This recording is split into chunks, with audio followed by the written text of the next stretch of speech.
Cooper jostled slightly in his seat as the pickup truck bounced its way down the countryside road. The asphalt has long since faded, giving way to cracks and bumps that marred its surface. As the vehicle cruised down the road, he looked out his window at the fields that flashed by.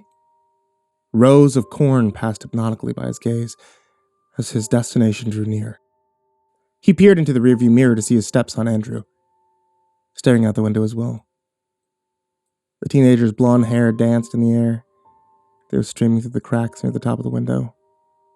Cooper's gaze was suddenly diverted back to the front of the cab as his wife placed her hand over his while he gripped the gear shift.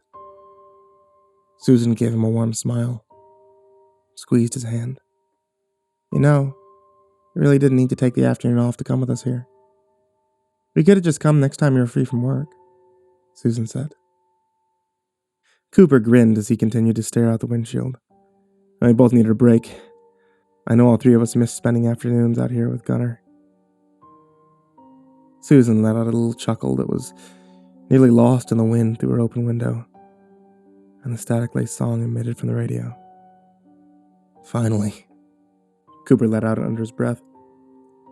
The familiar white farmhouse Gunnar inhabited came into view over the top of some low-lying bushes. Cooper let off the accelerator, causing the truck to slow down before turning into the gravel driveway. As they drew closer to the familiar home, rocks crunched under the tires, and the smell of freshly cut grass entered through the open windows. Andrew perked up in his seat as his eyes went wide. You didn't tell me we were going to go visit Uncle Gunnar, he exclaimed without any hesitation to keep the excitement from his tone. Cooper chuckled and glanced at him in the rearview mirror. If I told you in advance, you would have been bugging me the whole way here on how much longer it's going to be. Andrew had now tuned out his stepfather's voice and had his face pressed against the window. With one final press of the brakes, Cooper brought the truck to a halt at the passenger side facing the front door, and as if on cue, the screen door was flung open and Gunnar's tall, slender frame stepped out into the sunlight. He wiped the palms of his hand on the front of his pants before outstretching his arm into a welcoming embrace. Oh, I was wondering when you all would get here, Gunnar let out as Andrew threw open the door to the truck. He bolted across the narrow span of grass that stood between the front steps of the house and the driveway. Andrew shook Gunnar's hand and pulled the man into a hug. I know it's only been a couple of months since you were last here, but I could swear you've grown at least another inch. Figured you would have stopped growing at your age. I'll give you a run for your money. Maybe I'll make 6 foot by the end of the summer, Andrew let out as a joke. Gunnar rustled his hair and looked up as Cooper stepped out of the truck, walked in the direction. They shook hands. But Cooper quickly found himself being pulled into a bear hug. You should know better than to greet me with a basic handshake, Gunnar said, as his voice trailed off in the laughter at the end of the sentence. He let go of Cooper as Susan approached with a large smile across her face. Gunnar bent down slightly to reach her height and embraced her as well. It's been a good few months since I've seen you as well. Oh, my job keeps me busy most of the time. Trust me, it's nothing I'd been wanting more than just to come out here and relax sometimes.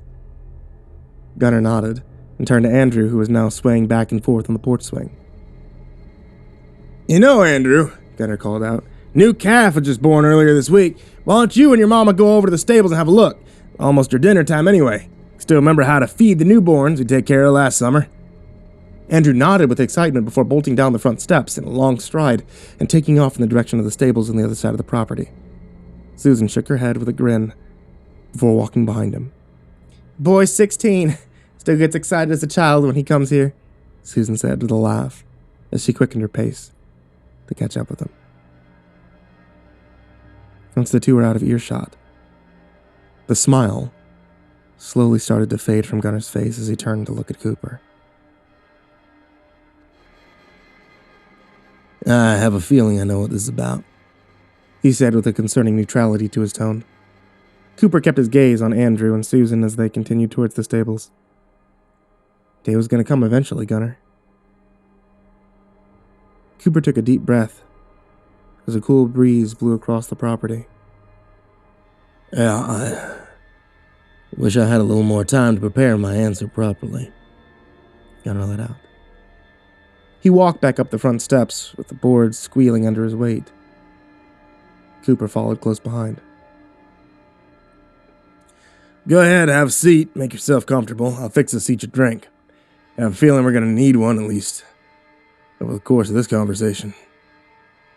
Cooper let his body collapse into the cradle of the rocking chair, kicking his feet up on the railing as he slowly pulled himself forward and back, as he listened to Gunnar fooling around in the kitchen.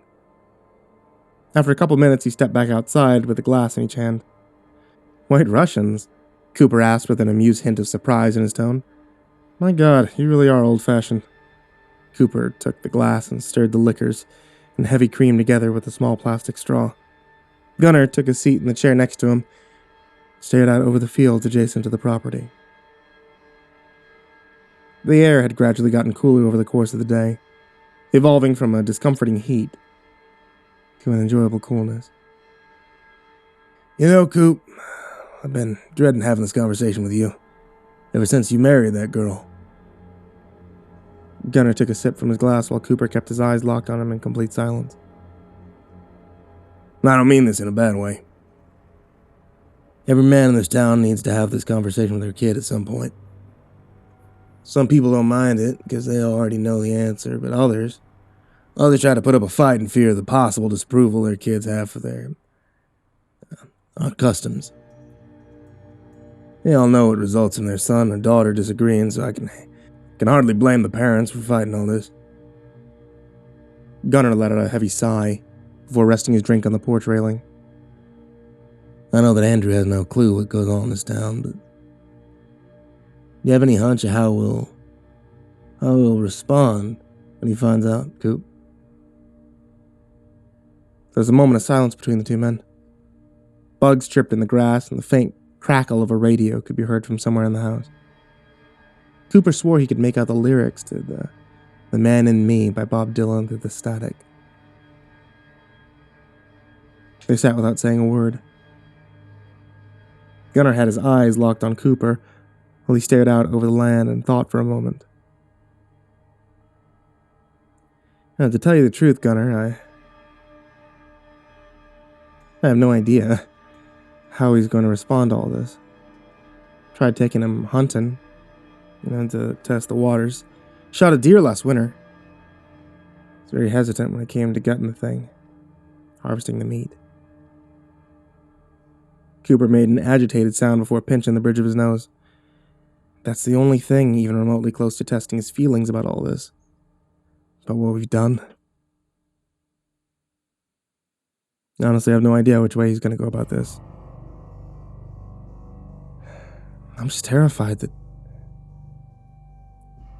we'll have to kill him. Gunnar let out with no emotion in his tone. Another awkward silence hung in the air as Cooper stuttered at the cold realization that he'd been so afraid to confront. Cooper stretched and reached for his glass resting on the porch railing. In one gulp, he finished off the drink and placed the glass back down on the weathered wood. "Yeah, it's never easy," Gunnar said while continuing to stare out of his property.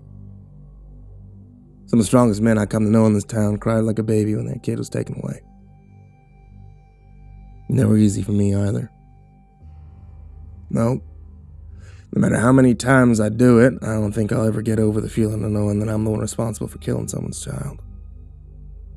"Then why do we keep doing it?" Gunnar turned to look at Cooper. He was now sitting fully upright in his chair and staring at him with the most serious look plastered on his face that Gunnar had ever seen. "Oh, son of a... You know the answer to that, Coop. Don't make me explain it."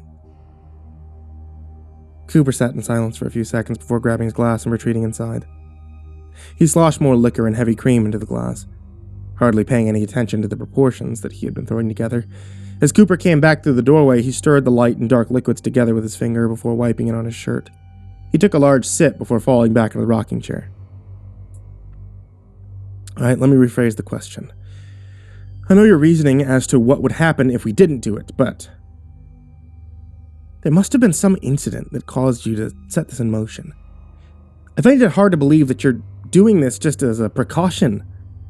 Something did happen, or it got really close to happening." Gunnar smiled and looked over at Coop. "Sometimes I forget how smart you are, Coop. Now, there's a damn fine reason you're the only person I've ever abducted who's walked out of this house alive," he said with a chuckle. Gunnar let out a heavy sigh and propped his feet up on the nearby end table. It was probably about 12 years ago. A boy named Rodney. Just a year or two younger than Andrew now. They're able to get away with not sending our kids to school for a little while, but eventually, we knew that they'd need to get the proper education. Much to my father's liking, we let them go back to school. It took longer than my father had originally expected, but it was still only about 5 months before the incidents occurred.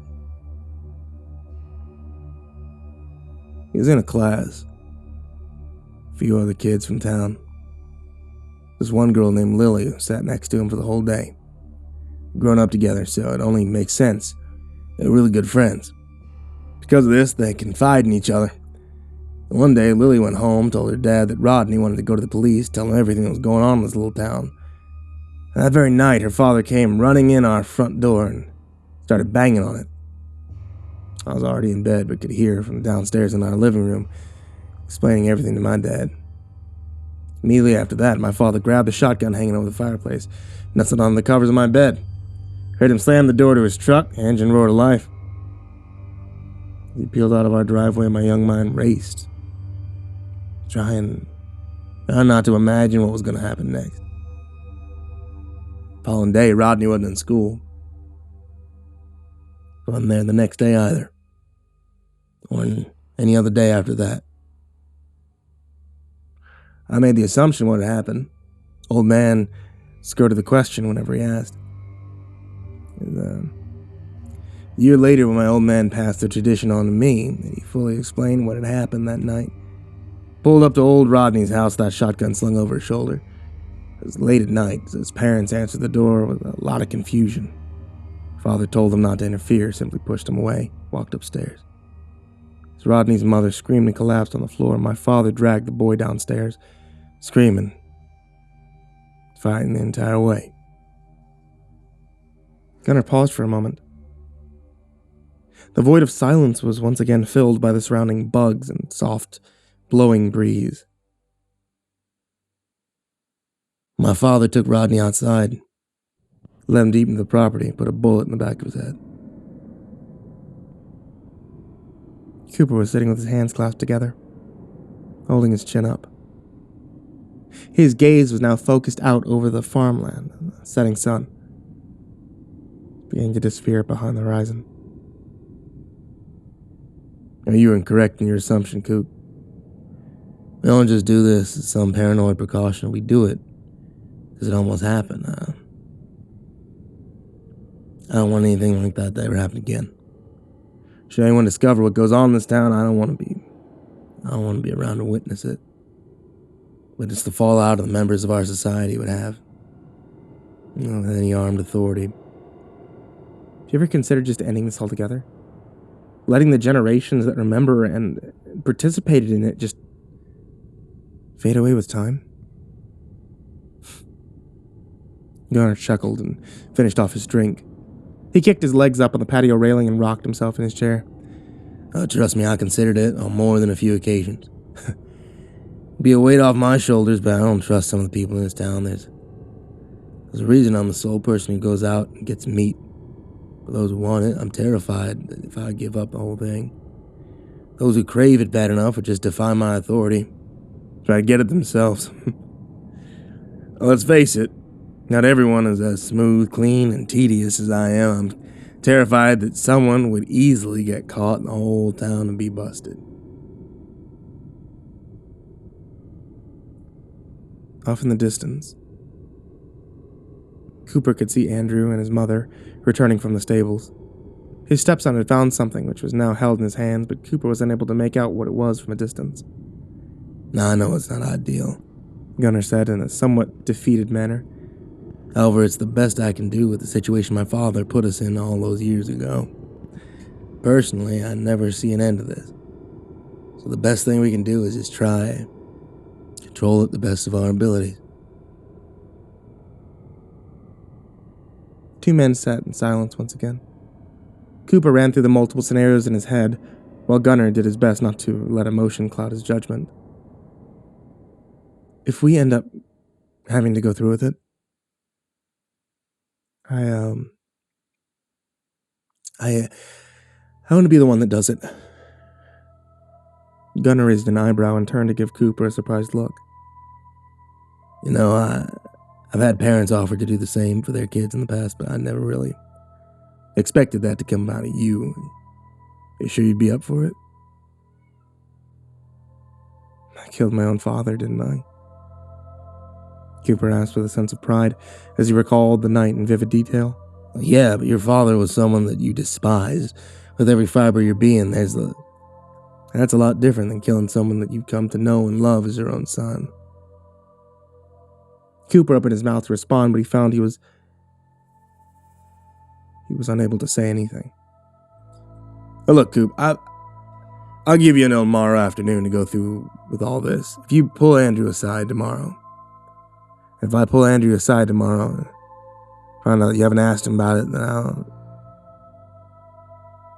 I'll have to do it myself. You and I both know that it would pain me deeply to do that to the poor kid, so for your sake and my sake, I want you to go through with this. Cooper nodded, focused his gaze on the two members of his family as they drew closer to the farmhouse. Andrew came bolting across the yard with a large grin plastered on his face, clutched in his hand.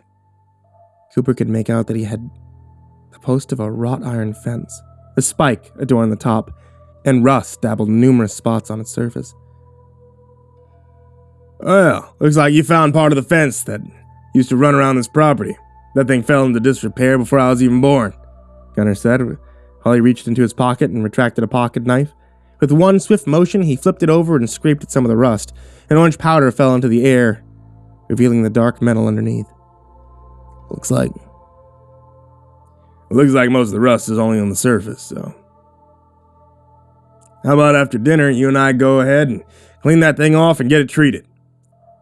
Andrew nodded his head with excitement and rested the large length of metal against the doorframe. Susan opened the screen door and turned her head back as she stepped inside. Andrew, how about you come and help me fix dinner? Andrew heeded his mother's instruction and followed her inside. As the sound of shuffling pots and pans echoed through the screen door, Gunnar turned back to Cooper with a serious look on his face. If I were you, I'd talk to him after dinner. Should worse come to worse, we have to take care of him. I personally think it'd be best if the last memories he had were of a night like this, surrounded by family. Gunnar stood up from his chair, placed a hand on Cooper's shoulder. Put a lot of faith in you, Coop. So please don't let me down. With a final heavy sigh, Gunnar went inside to help prepare dinner. Cooper found himself sitting alone on the front porch. The sounds that were drifting outside from the kitchen were filtered out. All he could hear were the buzzing of cicadas and a slight breeze wafting through the tall grass near the edge of the property. Just like the first time he'd ever been in this house. The sunset was casting an eerie orange glow over everything. What had once been a living nightmare when he woke up, strapped to a chair in Gunnar's living room, was now a place he considered to be his true home. He had come to love and accept Gunnar as a father figure, one that he never had growing up. Out of the corner of his eye, he saw faint movement. The door to the barn had been left open, causing it to rock slightly on its hinges as it caught in the breeze. A soft groan would escape the hinges, barely audible to Cooper over the distance. As he stared at the building he had dragged his father into, the smell of blood began to fill his nostrils, while the memories of that night came flooding back. He shook his head and jolted up from the rocking chair, not wanting to think about it anymore. He walked inside, just as dinner was being pulled from the oven. The four of them ate at the dining room table that had been adorned with the first flowers of spring. There were plenty of stories told and laughter to be had as night began to fall over the small Texas farmhouse. The entire time, Cooper's mind swarmed with the thoughts of what he was going to have to do later that night. However, he managed to keep his composure and put on a pleasant demeanor during all of it. After Susan had served dessert, Andrew helped clear the table and put all the dishes in the sink. After they had all been scrubbed and placed on the drying rack, the four of them sat in the living room and watched a movie on television. The clock above the mantel was just about to strike 10, when Cooper leaned over and whispered something in Andrew's ear. "Hey, would you mind coming outside, helping me with something?" Andrew didn't ask any questions, simply followed Cooper outside. As he opened the door, a symphony of the night filled their ears. The entire landscape had come to life with the sound of birds, insects, other nightlife that inhabited the surrounding land. Cooper stepped off the gravel driveway into the freshly cut grass, his boots leaving prints in his wake. The two men walked in the direction of the stables, guided by the faint shadows of vegetation in the moonlight. What do you think of living in this town?" Cooper asked bluntly, not knowing how else to start the conversation. "I mean, it's not bad or anything. I'm just not a big fan of the isolation." Cooper continued to walk as he pondered how to continue the conversation. "Yeah, well, there's a reason that this town has remained isolated when many others have evolved, expanded over the years." "If there's a reason?" A real smooth move there, Coop, he thought to himself. "I know." Cooper felt his heart skip a beat. He almost tripped in a shallow hole, causing him to stumble slightly before regaining his balance. Whatever you think the reason is, I guarantee you that it's not. I mean, it's not because the people of this town practice cannibalism." Cooper was now at a complete loss of words. He had ceased his stride, causing him to stand and completely stare at his stepson. Silence hung in the air around him, save for the sound of the surrounding wildlife. Although Cooper was tempted to say something immediately, his loss for words caused him to think over his next words carefully. "Damn. You're even smarter than I originally anticipated." Andrew did not respond to this. He stood motionless and stared at Cooper with unblinking eyes. "I guess, before we get too deep into this conversation, I have to know, how did you find out? Uncle Gunnar and I do our best to keep all this a secret from the kids." Andrew motioned his head to the side, signaling for Cooper to follow him as he began walking again. Deciding it was best not to question the sudden leadership role that his stepson had taken, Cooper followed. "Well, not every kid knows. Let me rephrase that. Some kids know, but not all of them believe it.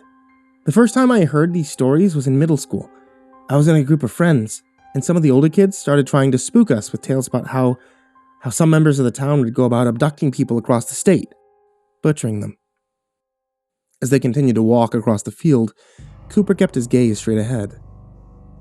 He didn't speak a word and simply listened to Andrew's explanation. At the time, we didn't really think of it as anything more than some sick and twisted joke, or a somewhat pathetic attempt to spook us.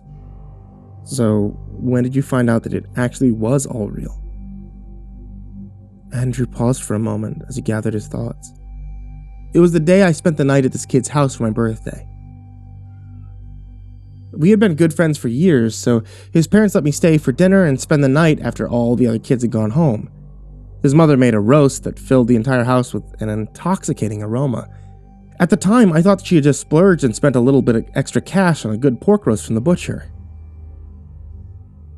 Andrew sighed and stared up at the stars in the sky. "It wasn't until we were all seated around the dining room table and his mother placed the still steaming pan down in the middle that something struck me as odd. Whatever meat this was, it certainly didn't look like any kind of roast I'd ever had before. When I asked what it was, his parents just stared at me for a moment. The mother didn't know how to respond, so the dad just asked me if I wanted to try a piece." Andrew ceased speaking, causing a silence to fill the space between them. "So, what did you do?" Cooper asked in a dry tone. "I thought about all the rumors of people being abducted and butchered. I also thought about the instances where some kids would stop coming to school.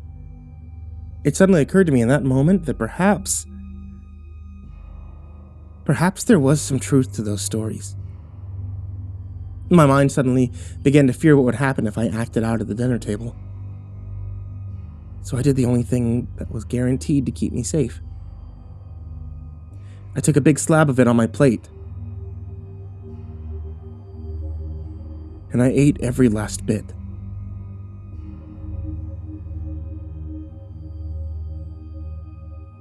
Cooper could hear Andrew swallow loudly. He assumed his stepson was having to swallow down vomit after reliving that memory.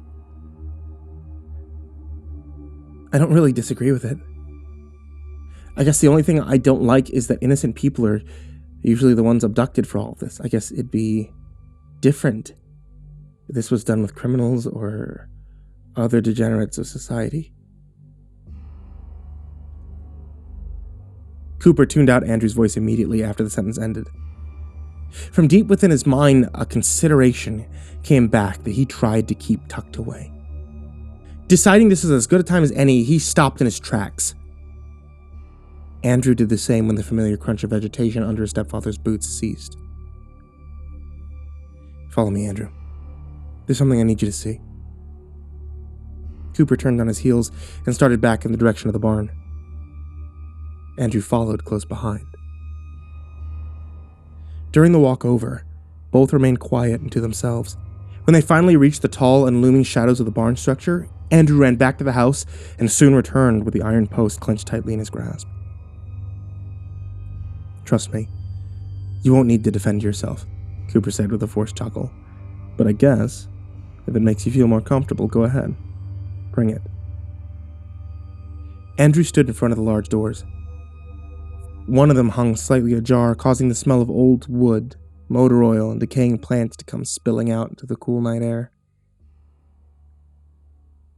It should go without saying, but I want to make sure that you understand the severity of what I'm about to show you. If you speak a word of this to anyone, I won't hesitate to put you down. I've come to think of you as my son, my own flesh and blood, as much as it would pain me.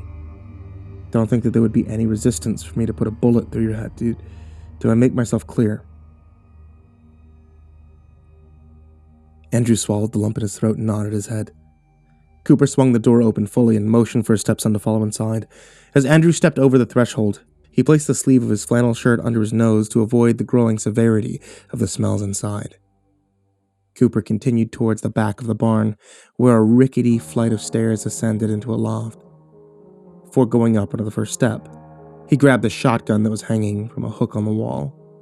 As the two men climbed up the stairs, the ancient wood groaned and squealed under their weight. When they finally reached the top, Cooper reached out and flicked the light switch that was mounted on the structural post, with the wires crudely stapled to the frame of the barn. To the right of the opening in the floor, where the stairs came up, Andrew could hear a light bulb crackle to life, and a sickly yellow glow filled the area in front of them. Cooper stepped into the loft and waited for Andrew to reach his side. Andrew could see that the floor was covered in a thick layer of dust. Although it had been disturbed in some places, his eyes then focused on a set of chains that were bolted to a large beam overhead. The links drooped down from the ceiling until about halfway between the beam and the floor, before curving out towards the back of the loft and disappearing into the shadows. Before Andrew was able to question what they were there for, Cooper lifted his boot and banged it loudly on the floor. "Wake up!" He screamed in a deep, booming voice that echoed throughout the building and sent a chill down Andrew's spine.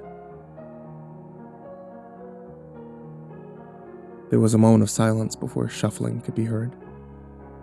The chains rattled slightly, causing a metallic clinking in the air. Andrew watched in horror as one hand with a chain shackled around the wrist stretched out from the shadows and crawled at the floorboards before it, Soon after, another one came forward with a matching chain shackle and caused the crackling of its joints to fill the air. Andrew found himself unable to move as the two arms extended into the light, heaving a body from the shadows.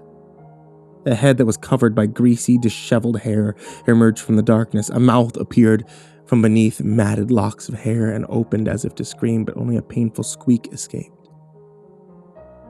Its head slowly turned from side to side, attempting to locate where the sound of Andrew's heavy breathing was coming from. The thing let out a raspy wheeze as its gaze locked directly on him. Andrew started to step back, but Cooper quickly grabbed his shoulder and halted his movement. "Brought someone to see you," he called out. This caused the creature to let out another pitiful attempt at speaking. Extending a hand further, it caused the chains above to rattle and echo through the building. "We're gonna step toward you. We don't want any trouble like last time, do we?" The head started to hang towards the ground. "I said, now do we?" Cooper slammed the heel of his boot harder onto the wood floor. The boom caused the creature to throw its hands around its head and bend down into the fetal position. "Stay close to me and listen to anything I say," Cooper said as he motioned for Andrew to follow him. Together, the two took slow and cautious steps towards the thing that was now huddled over in a ball on the floor. With each footstep that connected with the floor, Andrew could see its body tremble with fear. Now within the close distance, Andrew could tell this was not some starved creature, but a human being. "Dad? Who is that?" Andrew asked as he stopped in front of the individual. Without speaking a word, Cooper used the barrel of his shotgun to put the greasy strands of clumped hair away from the person's face. In the dim light from overhead, Andrew stared down at the face that he had not seen in years. Although yellowed bandages were wrapped around his eyes, he was still able to recognize some facial features. He felt his limbs go numb and the iron post fell from his hand. It came down to the floor with a loud thud, causing the man that lay there in front of him to throw up his hands in self-defense. "Dad, I thought you..." "Your mother had to keep you from the truth for a reason." Andrew turned to Cooper, with tears starting to run down his cheeks. "Your daddy never died in a car crash like your mother always told you. She did that to spare you from the truth until she felt that you were ready to hear about it. She personally would have liked for you to stay oblivious to all this for a few more years, but I don't see a better time for you to know the truth than right now." Andrew continued to stare down at the malnourished and weathered figure of his biological father on the floor. The image in his mind of a once muscular and powerful figure were now replaced with those of the weakened person that lay before him. Why did you do this to him?" Andrew barely managed to choke out through heavy sobs. Cooper took a deep breath and prepared himself for the conversation he had dreaded would come. "I'd only known your mother for just a couple weeks when I first met your father. At first, he was respectful to me. I grew to respect him, however, things immediately started to reveal themselves one night when your mother pulled me aside. She told me about all the times that he would beat her. How she thought that I was the person that could finally help her escape the living hell that he had turned her life into." Andrew looked up from his father to look at Cooper. A dead expression was plastered across his face as he glared down at the man before him. That wasn't even the worst of it. She told me that he had just recently started to sexually abuse her. It was small things at first, but they eventually grew to be extremely dark, sinister. Got to the point where your mother would fake having late shifts at work so she could sleep in her car in the parking lot instead of going home to him. All that Andrew ever thought of his father over the years suddenly came crashing down around him, as he stared down at the monster that lay trembling at his feet. For the first time in his life, Andrew could feel an emotion towards his father that he never thought would come forth. Blistering anger. I told Gunnar about this in confidence one night when I was visiting. As badly as I wanted to tell the police about all this, we both know that would only lead to the possibility of them finding what goes on in this town. If we turned your father into the police, he could just as easily lead them back to what goes on here. Any sort of law enforcement in this town is extremely frowned upon, so we decided the only sensible thing to do was to take matters into our own hands. Cooper paused for a moment and sucked in a deep breath before continuing. Gunnar and I hopped into my truck and drove to your house one night when you were at a sleepover. As soon as we opened the doors, we walked into the front yard. We could hear your mother screaming from inside. We ran towards the front door. We could see your father pinning her onto the floor. Thankfully, he had left the door unlocked, so we burst in, took aim at him with our weapons, continually punching her in the stomach. And our sudden presence had hardly seemed to slow him down. As badly as I wanted to blow his head off right there and then, your mother was too close for me to guarantee that she wouldn't be hit as well. Gunnar ran up behind him before he had time to react and smacked him on the back of the head with the butt of his rifle. Cooper crouched down and used the barrel of his shotgun to remove even more hair from around the father's neck area. A grimy bandage, similar to the one around his eyes, was wrapped around his throat. Andrew had no exact estimate as to how long it had been on him, but he guessed it had been there a few years. We came to later find out that your mother had been pregnant. He didn't want another child. Decided to kill the baby himself in a drunken stupor. We didn't reach your mother soon enough. She miscarried a few days later. Your Uncle Gunnar and I decided that it would be too merciless to kill your father after that night. Instead, we decided to keep him alive, so he could spend the remainder of his days tortured by the consciousness of his action. He brushed the back of his hand against the man's cheek, causing him to flinch. Isn't that right, Mac? Cooper reached into his back pocket and retrieved a pocket knife. He slid the blade under the bandages, causing Marco to stiffen out of fear. With one swift motion, Cooper sliced off the bandages with a sickening tear.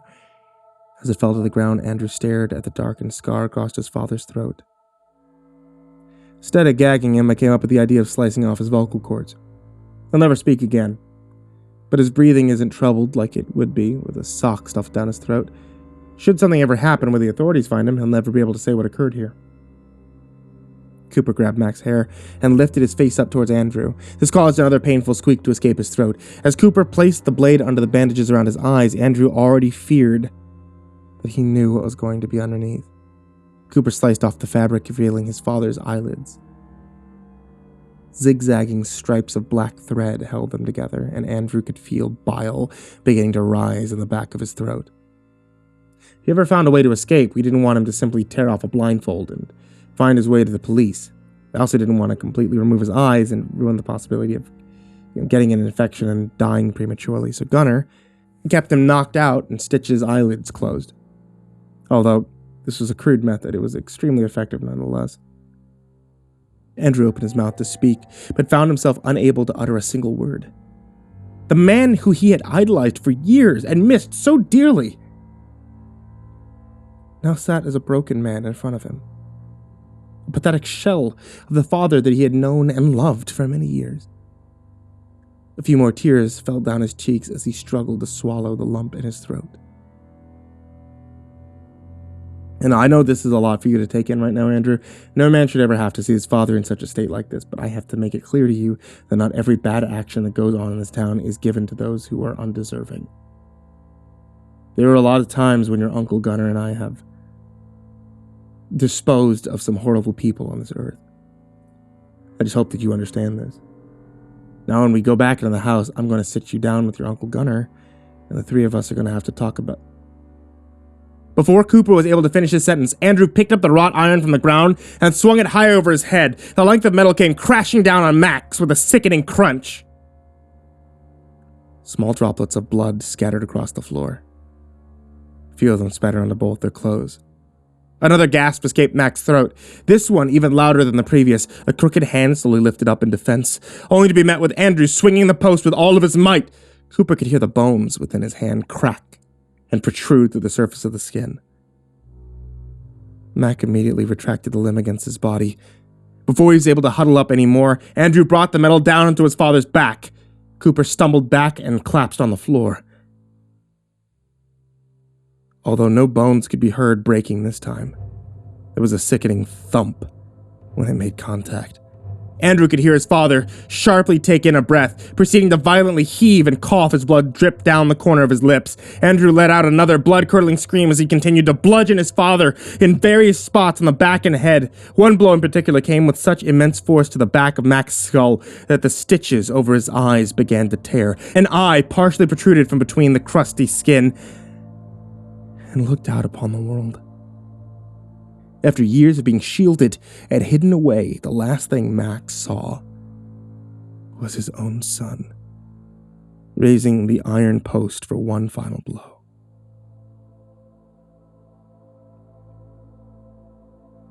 Andrew gritted his teeth and smashed the iron into his own father's head. All the fractures that had been created along his skull finally connected and caused it to cave in. Andrew could hear a stomach-churning squish as bone fragments were forced into the soft and now exposed tissue of his brain. With one final breath, Mac dropped onto his head and into the puddle of blood that formed beneath him. The once shaking figure was now motionless. Andrew could feel his chest heaving as he took deep breaths. Cooper stared at the body in complete awe of his position on the floor. He had expected Andrew to have a few choice words for his father, but never anticipated the situation to escalate to this severity. Cooper wiped the blood that had spattered on his face with the back of his sleeve, then looked up at Andrew. Although Cooper had been spared from the majority of the bloodshed, Andrew's clothes were heavily doused in the dark crimson fluid. The flannel shirt and jeans would have to be burned later to dispose of any evidence, and possibly the shoes that were now slowly being soaked in the blood puddle that crept towards his feet. Andrew. Why? Cooper was unable to form a complete sentence. He continued to stumble over his words while glancing at his stepson, the blood on his face reflected in the sickly yellow light overhead. Andrew continued to stare down at his father's lifeless body as his breathing finally returned to normal. With a loud clang that echoed through the barn, the wrought iron post fell to the ground. Part of it landed in the blood puddle, causing some droplets to fly into Cooper's shoes. "We'll take care of this later," Andrew said, without any sort of remorse or victory in his tone. Andrew bent down and pulled at Mac's hand. There was a sickening crunch as Cooper heard the bones in his fingers crack. Something was now clamped to Andrew's fist, but Cooper was unable to make out what it was. With one final glare at the mangled corpse before him, Andrew slyly turned on his heels and walked towards the stairs. He passed Cooper, staring into his stepson's eyes. The joy and innocence that had once filled them had left, and now replaced with a cold emptiness. Cooper stood to his feet and quietly followed Andrew back to the ground floor. As they turned towards the open doors and passed onto the loft, Cooper felt blood seep through the floorboards and fall into his hair. The small puddles that were forming on the ground squelched under his boots, as the man could once again hear the bugs outside. Stepping out into the coolness of the night, Andrew pointed his head towards the heavens and sucked in a deep breath. His eyelids fluttered shut as he slowly let the air out between his lips. Cooper stepped up next to him. Although hesitant at first, he slowly reached out and placed a hand on Andrew's shoulders. He didn't immediately react, but slowly turned to face Cooper. The emptiness still lingered in his eyes, but a glimmer of happiness caused the corner of his lips to slightly pull into a smile. "You all right there, Andrew?" Cooper asked in a soft tone. Andrew let out a light chuckle and stared off at the farmhouse in the distance. Gunnar and Susan suddenly stood up from the rocking chairs. She bolted down the front doors and sprinted in their direction, with Gunnar following behind at a walking pace. "I'm fine, Dad." "Perfectly fine." Cooper felt the wind suck from his lungs at that moment. Andrew had never called him Dad before, and expected that day to not come for a long time. Andrew turned and gave Cooper a warm smile before wrapping his arms around him. Taken by complete surprise, Cooper slowly lifted his arms and returned the embrace. "You make me proud to call you my son," Cooper let out through tears. "And I'm proud to call you my dad," Andrew said, just before Susan reached them. "I could see the blood all over your white shirt from the porch, Coop. What the hell happened?" She froze in place as Andrew turned to reveal the dark spots scattered all over his clothes. Susan clasped a hand over her mouth. "Jesus Christ, Andrew. What the hell did you do?" She struggled to hold back tears when her hands began to tremble. "Mac's gone now," Andrew let out under his breath. Susan gave me a confused look before shaking her head from side to side. "No, baby. Your dad's been gone for a long Andrew stepped forward and grabbed one of her arms. He placed his hand over hers and gripped it tightly. Blood ran down his wrist, slowly cascading over Susan's skin. The still warm fluids almost caused her to pull back. "I know the truth now, Mom. He's finally gone, though." Andrew pulled his hand away from Susan, looked down at what her son had left in the palm of her hand. Sitting in a small pool of blood was Mac's wedding band. Tears began to stream down Susan's cheeks as she held the tarnished gold ring between two fingers. Unable to speak, she threw her arms around Andrew and held him tightly. The wrought iron slipped from Andrew's fingers once more and fell into the grass to his side. His arms wrapped around his mother as she sobbed into his shoulder. Cooper watched from the side as Gunnar finally reached the group. He walked up to Cooper and examined the bloodstains on his shirt. For the first time since his own father had been killed, Cooper saw a look of bewilderment on Gunnar's face. The man looked up at the barn, then back to Cooper. Without having to even ask the question, the men exchanged glances and a smile. Andrew let go of his mother and slowly turned to Cooper. With blood still speckled on his face, he smiled. "Come on, Dad. Weather's perfect for a bonfire. I know Uncle Gunnar's been meaning to burn off some trash for a while." With a pat on the back, Cooper wrapped his arms around Andrew's shoulders, and the two men started back towards the farmhouse. The moon now hung in the center of the sky, bathing the land in an eerie blue tint. Gunnar retrieved the wrought iron post from the ground. He and Susan followed them. As they walked, she sniffled. Gunnar placed an arm over her shoulder. Susan smiled and wiped her eyes with the back of her sleeve. As they returned to the farmhouse, the iron post dripped blood the entire way. Small, dark splotches littered the grass in their wake. The doors to the barn swung slightly in the breeze, causing a haunting groan to echo into the night.